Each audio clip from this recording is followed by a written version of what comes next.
अस्सलाम वालेकुम, आप देख रहे हैं PA न्यूज HD और मैं हूं आपके होस्ट सादिया बतूल।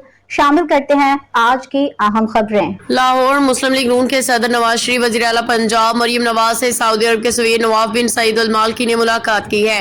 खसूसी मुलाकात में दिफाई शराकत दारी, मुश्तरका तरबियत, इंटेलिजेंस के तबादले, बाहमी ताउन को मजीद वसअत देने पर इत्तेफाक किया गया। वज़ीर आला पंजाब ने कहा कि सऊदी अरब के साथ करीबी ताल्लुकात हुकूमत पंजाब की अवलीन तरजीह हैं। पाकिस्तान में सऊदी सफीर नवाफ बिन सईद अल मालकी ने नून लीग के सदर नवाज शरीफ, वज़ीर आला पंजाब मरियम नवाज से मुलाकात की। नवाज शरीफ और मरियम नवाज ने खातम अल हरमैन शरीफैन शाह सलमान बिन अब्दुल अजीज वलीअहद शहजादा मोहम्मद बिन सलमान के लिए नेक तमन्नाओं का पैगाम दिया।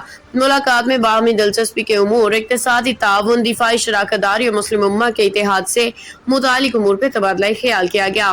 पाकिस्तान ने भारत को तारीखी शिकस्त दी, पाक बिजनेस ट्रेन के इफ्तिताह। शहबाज शरीफ का खिताब। मरियम नवाज ने कहा कि सऊदी अरब से ताल्लुक पाकिस्तान की खारजा पॉलिसी का मरकजी सतून है, जो सियासी मुआशी शोबों में मुसलसल मजबूत हो रहा है। सऊदी क़ियादत का खित्ते में अमन के लिए किरदार काबिल सिताइश।